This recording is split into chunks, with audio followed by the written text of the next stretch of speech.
moment où on se parle, ça fait longtemps que notre choix a été fait d'acquérir une maison unifamiliale. Mais qu'est-ce qui, aujourd'hui, fait qu'on veut continuer à rester dans notre maison, comme je pense un peu tout le monde, là, on veut continuer à vivre là où on est présentement. Il y a des avantages à ça. Il y a d'abord pour nous des avantages sentimentaux. Ça fait plusieurs années qu'on habite là, donc on est attaché à notre milieu. On aime le quartier, sa tranquillité, les arbres, un parc pas loin. Et comme j'expliquais au monde, on a une piscine municipale pas loin de chez nous. Donc, le maire paye même quelqu'un pour me surveiller quand je vais me baigner. C'est aussi l'endroit où on a élevé nos enfants. On est arrivé là avec les filles, elles avaient 10 et 14 ans. La maison est grande. On peut garder tout notre monde à coucher, une grande salle à manger pour recevoir tout le monde. Il y a non seulement des avantages sentimentaux, mais il y a des avantages financiers. La maison est maintenant payée, donc on a une grande surface où les frais mensuels sont moindres que ceux qu'on paierait dans un grand loyer. Et plus on demeure longtemps, jusqu'à un certain point, ça devient un avantage parce qu'au fil des ans, la maison prend de la valeur.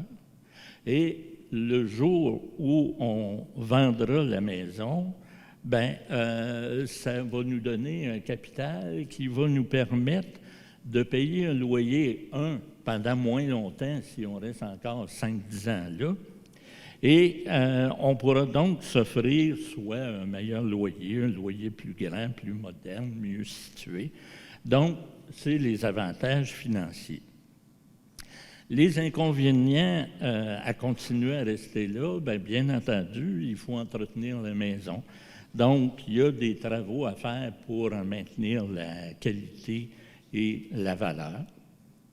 Et on l'a mentionné à quelques reprises, la nature ayant horreur du vide, au fil des années, on a ramassé des meubles, on a ramassé des livres, on a ramassé plein de choses. Et là, il faut penser à se départir d'une partie du contenu, soit pour éventuellement déménager dans ce qui sera sûrement plus petit, soit pour ne pas laisser aux enfants la charge d'avoir à faire ce ménage-là. Et je ne sais pas s'il y en a qui ont vu là, un article qui est passé récemment dans la presse qui comptait, en fonction d'un salaire moyen, comment ça coûtait aux enfants de vider la maison des parents quand, un moment donné, ils devaient faire ça tout seuls parce que, exemple, les deux étaient décédés en même temps ou dans un court laps de temps. Plus le temps passe, plus il faudra se poser la question des services également. Et là, on a entendu que, dans le fond, c'est il y a 5 ans qu'il aurait fallu s'inscrire pour avoir des services dans quelques mois ou dans quelques années. Donc, on va se poser la question des services, l'entretien saisonnier, le ménage, les soins à domicile, les repas. Est-ce que ces services-là vont être accessibles au moment où on en aura besoin? Et aussi, un des inconvénients à vivre à domicile, c'est, si je regarde fiscalement parlant, le gouvernement, autrement dit, subventionne de façon déguisée les RPA. Et pour ce qui est de la déductibilité des choses pour entretenir son domicile, Autrement dit, bonne chance pour aller chercher des montants substantiels. Merci. Bonjour. Bon, moi, je vous dirais pourquoi je suis allée en condo. Bon, la première raison, c'est un besoin de sécurité avec un grand S, dans le sens que j'avais eu un petit problème de santé il y a 7 ans, ça fait 7 ans que je suis en condo, et ça l'avait demandé à mes amis de venir à tour de rôle prendre soin de moi. Alors, ça m'a fait réfléchir, et là, j'ai décidé de passer à l'action, de choisir un condo où j'aurais tous les services. Alors, mais ce que je peux vous dire, c'est qu'avant cette période-là, pendant, je pense, 3 ans, j'ai dû magasiner tout ce qui se faisait en condo dans la ville de Sherbrooke. Et là, je savais où je voulais aller habiter. L'emplacement géographique, c'était clair que c'était au coin de Jacques-Cartier, King, en face du Lac des Nations, en face du parc Jacques-Cartier. Alors, par hasard, pas par hasard, il s'est construit le VU, et je suis allée, qui était, je vous le dis tout de suite, c'était une résidence pour les 50 ans et plus, avec tous les services. Alors, j'ai opté pour ça, j'ai pu choisir mon condo, j'ai pu faire les aménagements dans le condo selon ce que je voulais. Et une chose importante, je ne voulais pas déménager une autre fois avant 100 ans. Donc, je me suis installée pour être bien et avoir, c'est ça, toutes les commodités et les avantages d'être en condo. On se situe à la fin des années 90. Alors, ma conjointe et moi, on travaillait tous les deux. Les enfants avaient quitté la maison. Et moi, personnellement, je ne suis pas particulièrement habile dans l'entretien de la maison et les améliorations et tout. Pour moi, c'est toujours été une contrainte. Alors, on s'est dit au moins, parce qu'il y avait des changements à apporter, notamment la fournaise, possiblement les fenêtres, on s'est dit, les enfants sont plus là. Les enfants sont plus là, on n'a plus les mêmes besoins. Alors, on va essayer de se rapetisser. Donc, on a commencé à chercher une maison un peu plus petite, un terrain moins grand, etc., etc. Et de fil en aiguille, et le hasard nous a mis devant une situation où un magnifique logement était à louer. Alors, on est allé voir ce logement qu'une personne m'avait référé. On est tombé en amour avec ce logement-là. Très beau, un très bel environnement, de l'espace en masse. On n'avait pas besoin de vendre de meubles, tout rentrait là. Alors, on s'est dit, pourquoi pas être locataire? Et à ce moment-là, tu n'as plus les problèmes d'entretien, tu n'as pas à tondre le gazon, etc. Vous les connaissez tous, ces problèmes-là. Tu n'as pas à te soucier de l'entretien. Tu as une panne au niveau de la chambre de bain, on fait venir le plombier, puis ça se règle comme ça, aux frais du propriétaire. Alors, il y avait plein d'avantages et c'est un logement magnifique, doté d'un garage. On s'est dit, voilà, on va pouvoir être plus à l'aise, avoir plus de temps libre et voyager, et surtout voyager sans contrainte. Quand tu pars, tu ne te soucies pas vraiment de ta maison. Tu sais, c'est pas ta maison, je ne veux pas dire qu'on s'en fout, mais bref, on est plus libre. On a une liberté d'action, une liberté de mouvement. Je fais de la sclérose en plaques depuis 2003, et dans les premières années, ça n'avait pas d'influence sur la façon dont je pouvais vivre dans une maison. Au cours du temps, si je fais comme Gaston un petit recul en arrière, 3 ans auparavant, ou je devrais dire 5 ans auparavant, on avait adapté une partie de la maison d'où on restait. La salle de bain principalement, ça c'était la pièce la plus importante. Mais ma condition changeante ma condition changeante a fait en sorte qu'on a eu un projet de construction de maison complètement ou quasiment complètement adapté à ma condition. Ça veut dire... aussi, on avait un projet de la maison dans la forêt, donc, et de vivre en ville.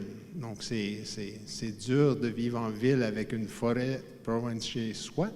On a réussi à trouver un terrain. On a fait construire la maison. On a travaillé fort pour la planification de la maison. les gens ne pensent pas, mais quand on déambule dans un corridor, si on a un corridor de 3 pieds, bien, si on est en chaise roulante, je ne suis pas en chaise roulante présentement, mais je peux le devenir, donc c'est pas assez large. Il faut avoir un corridor de 5 pieds de large. Il faut avoir des portes plus larges. Il faut avoir une cuisine qui a entre 2 îlots. Vous regarderez aujourd'hui, tout à l'heure, entre vos 2 îlots, si vous avez une cuisinière, c'est le passage. Vous avez peut-être un passage de 3 pieds, 3 pieds et demi, mais nous, on a un passage de 5 pieds parce que la chaise roulante, si jamais c'est en chaise roulante, il faut qu'elle tourne. Il faut que je rentre d'un côté, il faut que je puisse sortir sans être obligé de reculer. Donc, tous ces éléments-là ont fait en sorte qu'on a conçu une maison adaptée, comme je vous dis, quasiment complètement adaptée, mais qui a été aussi pensée. Il n'y a que la cuisine qui n'est pas adaptée, mais elle est adaptée, elle est faite en prévision de l'adaptation de cette cuisine-là pour une personne qui est en chaise roulante. J'imagine que vous allez nous parler de coop, hein? Ah, effectivement. Alors, si vous voulez avoir une idée des motifs qui m'ont entraîné à acheter un condo au Havre-des-Pins, je pense qu'on reviendrait à notre ancienne histoire de « j'ai tellement aimé le produit que j'ai acheté la compagnie ». Alors, au début, lorsque ce projet-là est né, il est né tout simplement parce que les gens qui étaient en coopérative locative sortaient souvent de cet endroit et disaient aux principaux, au conseil d'administration, j'adore cette vie-là, sauf que lorsque je sors, j'ai rien dans mes poches. Je n'ai pas de sous, pas de partage sur un profit, alors que tout autour, les gens font des profits. Alors, c'est la Confédération des coopératives d'habitation qui a pensé à ce genre de projet nouveau, qui était effectivement les coopératives de propriétaires. C'est associé avec différents, je dirais, des jardins, entre autres. Et avec cette association, on a décidé de faire des tournées, Guillaume Brien, moi-même et d'autres personnes, pour essayer de commencer à vendre cette idée-là. Et je suis bien content parce que je vous dirais que ça s'est même amélioré aussi vous savez, quand on construit pour soi, parce que là, c'était rendu pour moi, il y a des milliers de décisions à prendre. Alors, on les prenait ensemble, en groupe, et j'écoutais aussi ceux qui avaient beaucoup plus d'expérience que moi quant au choix de couleurs. Merci beaucoup. Alors, M. Raoul, vous êtes même déménagé de ville pour aller vivre dans un RPA. Exactement. Donc, mon épouse et moi, nous habitions un condo, 12 unités, à Saint-Hyacinthe. Et à un moment donné, on s'est posé la question, on fait quoi? Parce que au début, on avait un très beau environnement, puis là, ça se développe, et puis on était pour avoir comme vue des derrières de d'autres condos. Donc, bon. On avait visité auparavant les terrasses de la fonderie de Drummondville avec une belle-sœur qui avait une amie qui vivait là. Et ça m'avait vraiment surpris de croiser des résidents, des résidentes qui nous disaient spontanément « Bonjour, comment ça va? Passez une belle journée. » Et, tu sais, on ne connaît pas, ça. Puis s'il y en a qui connaissent Saint-Hyacinthe, vous savez que c'est plutôt snob. Donc, faisait un gros contraste, si vous voulez. Fait que c'était resté ça. Donc, à un moment donné, on se dit, est-ce qu'on garde la possibilité de vivre en résidence privée? Donc, on est retourné aux terrasses, on a refait le tour, toujours la même belle impression. Et ce qui nous a accrochés, en tout cas pour moi, c'est le potentiel de vie sociale qu'une RPA peut vous offrir. Donc, au niveau des loisirs, au niveau du bénévolat. Donc, si tu veux te dévouer, tu as la possibilité d'être actif dans un petit village. Les terrasses, là, il y a à peu près 500 personnes qui vivent là-dedans. Une centaine d'employés à peu près, là, en tout et partout. Donc, c'est plus gros qu'un petit village où je restais avant. Là. Donc, Et c'est du monde intéressant. La moyenne d'âge est 84 ans. Puis je me suis dit, je ne suis pas pour attendre d'avoir 84 ans pour profiter de ce milieu de vie-là. Et effectivement, on a fait le saut. Donc, on était décidés, peu importe le temps qu'il nous reste à vivre, là, on veut avoir quelque chose où on va être heureux. Donc, il y a des activités physiques, des cours d'aquaforme, le bowling, la pétanque, mettez-en, il y a des belles activités. Mais on s'amuse, on a du fun, on est bien. Donc, c'est vraiment là, le milieu de vie qui m'a amené à vivre en RPA. Bien sûr, il a fallu calculer, parce que ce n'est pas donné. Donc, le RPA, ce n'est pas donné. La Société canadienne d'hypothèque et de logement estime à 1 250 $ en moyenne le surplus mensuel qu'un individu doit donner pour vivre en RPA. Donc, pour le Québec, là. C'est sûr qu'il y a des RPA qui sont beaucoup plus dispendieuses que d'autres, là. Il y en a qui sont moins dispendieuses aussi. Mais en moyenne, c'est ça. C'est 1 250 $ pour les services associés à une RPA. Durant la pandémie, mais là, il a goûté. C'est sûr que durant la pandémie, on a vécu du confinement. C'était quasiment une prison. Hein? Donc, il y en a plusieurs, d'ailleurs, qui ont décidé de quitter la RPA parce qu'ils se sentaient emprisonnés. On devait rester dans nos appartements. On ne pouvait même pas descendre à la salle à manger. Les repas étaient montés aux étages pendant une bonne période là, au printemps, là, dans le fort de la pandémie. Donc ça a fait un peu de tard là, au niveau de la pandémie, mais ça va partir, ça, un jour, là, la COVID, là, on va retrouver notre petit paradis